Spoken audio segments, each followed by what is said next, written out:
Hello good morning दोस्तों, आप देख रहे हैं न्यूज राजस्थान। समय हो चला है राजस्थान की खबरों को जानने का, राजस्थान की खबरों से अपडेट होने का। तो चलिए जानते हैं आज राजस्थान की 25 मुख्य बड़ी खबरों को। तो सबसे पहली खबर की बात करें तो राजस्थान में 25 लाख गाड़ियों के चालान कटने का खतरा, हाई सिक्योरिटी प्लेट में लंबी वेटिंग। अगर आपने अपनी कार या बाइक पर high security registration plate HSRP नहीं लगवाई तो 1 अगस्त से 10,000 रुपए का चालान भरना पड़ सकता है। अब महज 15 दिन का समय शेष बचा है और प्रदेश में 25 लाख से भी ज्यादा गाड़ियां हैं जिन पर हाई सिक्योरिटी नंबर प्लेट लगनी है। और इस कवायद में गाड़ियों के मालिक ऑनलाइन और ऑफलाइन दोनों ही विकल्पों में परेशान हो रहे हैं। अगली खबर, नेता प्रतिपक्ष टीकाराम जूली ने कहा कि बीजेपी सरकार में 4 पावर सेंटर बन गए हैं और पता नहीं लग रहा कि किसकी चल रही है। सीएम मंत्री को अनुभव नहीं है और ब्यूरोक्रेसी हावी है। जब तक पता लगेगा तब तक लुटिया डूब जाएगी। बता दें कि बीजेपी के मंत्री विधानसभा में विपक्षी विधायकों की तरह हंगामा करते हैं, इन्हें ट्रेनिंग की आवश्यकता है। जूली ने खुद की PCC चीफ गोविंद सिंह डोटासरा से प्रतिस्पर्धा की बातों से इनकार करते हुए कहा कि उनके विधानसभा में रहने से तो मैं कंफर्ट महसूस करता हूँ, बीजेपी वाले फालतू की बातें फैलाते हैं। अगली खबर की बात करें तो जनजातीय मंत्री बाबूलाल खराड़ी ने कहा कि शिक्षा, रोजगार और चिकित्सा के नाम पर गरीब आदिवासी को गुमराह करके धर्मांतरण करवाया जा रहा। धर्म परिवर्तन करने के बाद वह व्यक्ति आदिवासी नहीं रहता। ऐसे में वो ST के आरक्षण समेत दूसरे फायदे का भी हकदार नहीं है। इसके लिए डिलिस्टिंग के प्रयास किए जा रहे। साथ ही कहा कि धर्मांतरण एक बहुत बड़ा चिंता का विषय है, लेकिन यह क्यों होता है यह भी सोचना होगा। मंत्री बाबूलाल खराड़ी डूंगरपुर जिले के दौरे पर रहे और जिला परिषद सभागार में बजट घोषणाओं के तुरंत क्रियान्वयन को लेकर अधिकारी की बैठक ली है। अगली खबर की बात करें तो 20 एवं 21 जुलाई को होगी RAS मुख्य परीक्षा 2023। राजस्थान लोक सेवा आयोग RPSC द्वारा RAS मुख्य परीक्षा 2023 का आयोजन 20 एवं 21 जुलाई 2024 को सुबह 9 से दोपहर 12 बजे तक एवं दोपहर 2:30 से लेकर शाम 5:30 बजे तक अजमेर, जयपुर, जोधपुर, कोटा एवं उदयपुर जिला मुख्यालय पर किया जाएगा। आयोग सचिव ने बताया कि अभ्यर्थी उक्त परीक्षा के लिए आवंटित जिले की जानकारी 14 जुलाई 2024 से SSO पोर्टल पर लॉगिन कर प्राप्त कर चुके हैं। साथ ही प्रवेश पत्र आयोग की वेबसाइट पर उपलब्ध एडमिट कार्ड लिंक के माध्यम से आवेदन पत्र क्रमांक एवं जन्म दिनांक प्रविष्ट कर डाउनलोड किए जा पाएंगे। अगली खबर, राज्य के जोधपुर जिले में बहन की हत्या कर थाने पहुंचा भाई, पुलिस को कहा कि चाकू घोंपकर मार दिया। पैसों के विवाद के चलते भाई ने बहन की चाकू घोंपकर हत्या कर दी। मर्डर के बाद आरोपी भाई खुद ही थाने पहुंचा और पुलिस को मामले की जानकारी दी। थानाधिकारी नितिन देव ने बताया कि चंद्रा सिंधी उर्फ गुड्डी कि उसके भाई पुरुषोत्तम सिंधी ने हत्या की है। भाई बहन के बीच पैसों को लेकर विवाद हो गया था और इसी के दौरान पुरुषोत्तम ने बहन के पेट में चाकू मार दिया। घर वाले घायल चंद्रा को MTM हॉस्पिटल लेकर गए, जहां पर डॉक्टरों ने मृत घोषित कर दिया। अगली खबर की बात करें तो कांग्रेस के प्रदेशाध्यक्ष गोविंद सिंह डोटासरा ने कहा कि भाजपा की पुरानी आदत है लोकतंत्र के साथ खिलवाड़ करना। आरोप लगाया कि भादरा में मतदान के दिन कांग्रेस के सारे पार्षद बहुमत के साथ पहुंच गए थे, लेकिन इसके बाद में SDM को बीमारी के नाम जबरन छुट्टी दिला दी गई और डोटासरा ने 1 नेशन 1 इलेक्शन को सरकार का एजेंडा बताया। वहीं वन मंत्री संजय शर्मा ने कहा कि 1 स्टेट 1 इलेक्शन के बाद बार बार आचार संहिता के चक्कर में जनता के काम नहीं रोकेंगे। अगली खबर, राज्य के ऊर्जा मंत्री हीरालाल नागर ने सचिन पायलट के बीजेपी सरकार में असमंजस की स्थिति वाले बयान पर पलटवार किया और कहा कि पायलट साहब को ज्यादा पता है उनकी अपनी सरकार में 5 साल क्या दुर्दशा हुई है। नागर ने कहा कि किन हालातों में और कहां घिरे रहे हैं ये वही बता सकते हैं, क्या उनको मिला है और क्या उनकी हालत रही है।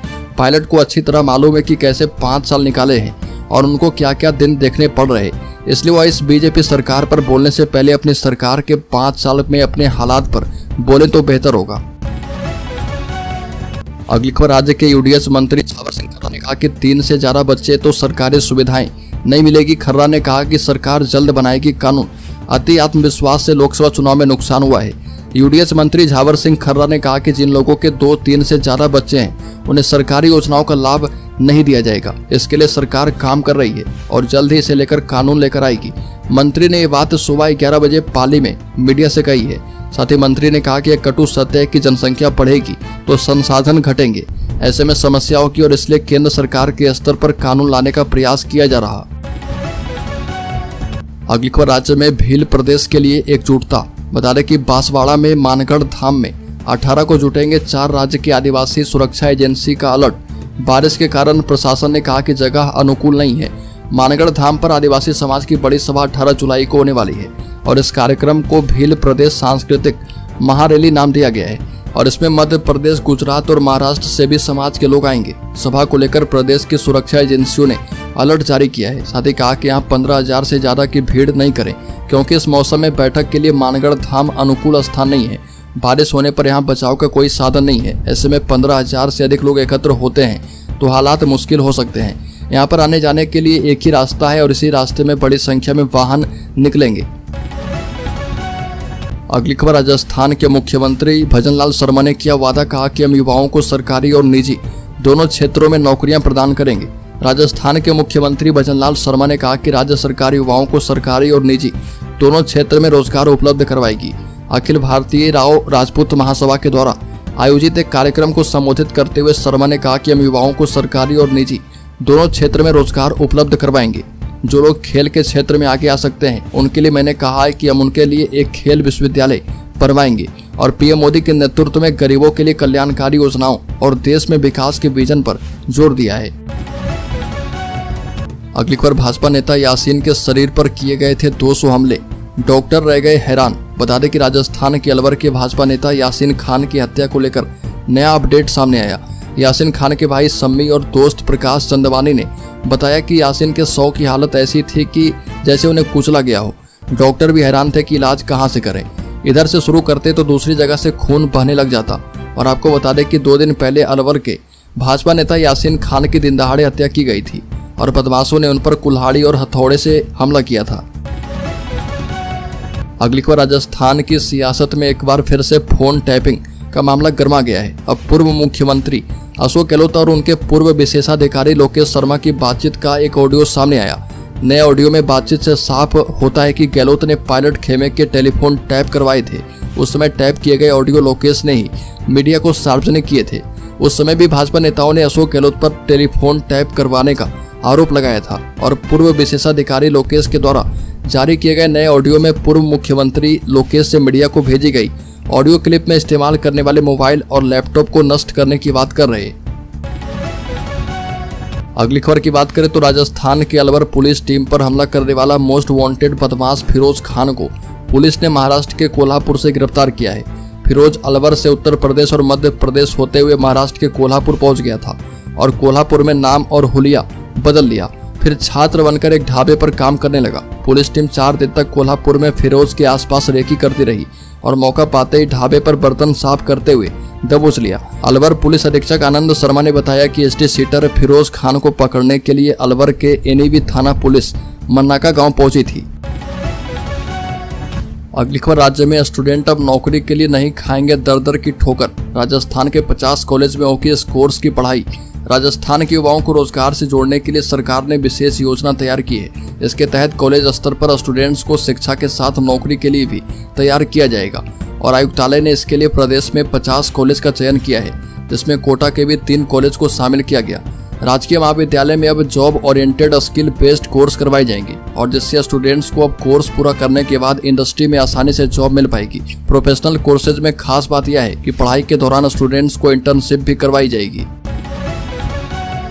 अगली खबर की बात करें तो प्लास्टिक मुक्त राज्य की ओर राजस्थान राज्य प्रदूषण नियंत्रण मंडल प्रत्येक व्यक्ति तक कपड़े के थैले पहुंचाने के लिए कर रहा सार्थक प्रयास। राजस्थान को प्रदूषण एवं प्लास्टिक मुक्त करने की दिशा में राज्य प्रदूषण नियंत्रण मंडल द्वारा लगातार सार्थक प्रयास किए जा रहे और इसके लिए मंडल के अधिकारी घर घर जाकर कपड़े के थैले वितरित करने के साथ प्लास्टिक कैरी बैग्स एवं प्रतिबंधित सिंगल यूज प्लास्टिक का उपयोग नहीं करने की शपथ भी दिलवा रहे। राजस्थान राज्य प्रदूषण नियंत्रण मंडल के सदस्य सचिव एन विजय ने बताया कि गत 5 जून को विश्व पर्यावरण दिवस के अवसर पर मंडल के अधिकारी के द्वारा राज्य को प्रदूषण एवं प्लास्टिक मुक्त करने की दिशा में कई प्रकार के नवाचार एवं विभिन्न गतिविधियों के माध्यम से आमजन को जागरूक करने का प्रयास किया गया था। अगली खबर, राज्य के कोटा में एंटी हैगिंग डिवाइस के बाद पैनिक बटन वाला मोबाइल ऐप लॉन्च करेगी पुलिस। राजस्थान की कोचिंग नगरी कोटा में छात्र छात्राओं की सुरक्षा के लिए कोटा सिटी पुलिस लगातार कई कदम उठा रही है और कोटा शहर पुलिस अधीक्षक डॉक्टर अमृता दुहन द्वारा थाना कुल्हाड़ी क्षेत्र में स्थित कोचिंग के छात्र छात्राओं से एसजीएन गार्डन में सीधा संवाद किया गया और उनकी समस्याओं के निराकरण के निर्देश दिए गए। इस दौरान कोचिंग छात्रों की सुरक्षा के लिए कोटा सिटी पुलिस ने मोबाइल ऐप लॉन्च किया है। इसमें मौजूद पैनिक बटन दबाने के बाद चंद मिनट में ही पुलिस छात्र तक पहुंच पाएगी। और city SP doctor Amrita Duhan ने बताया कि इस ऐप का कॉन्सेप्ट लॉन्च किया गया है।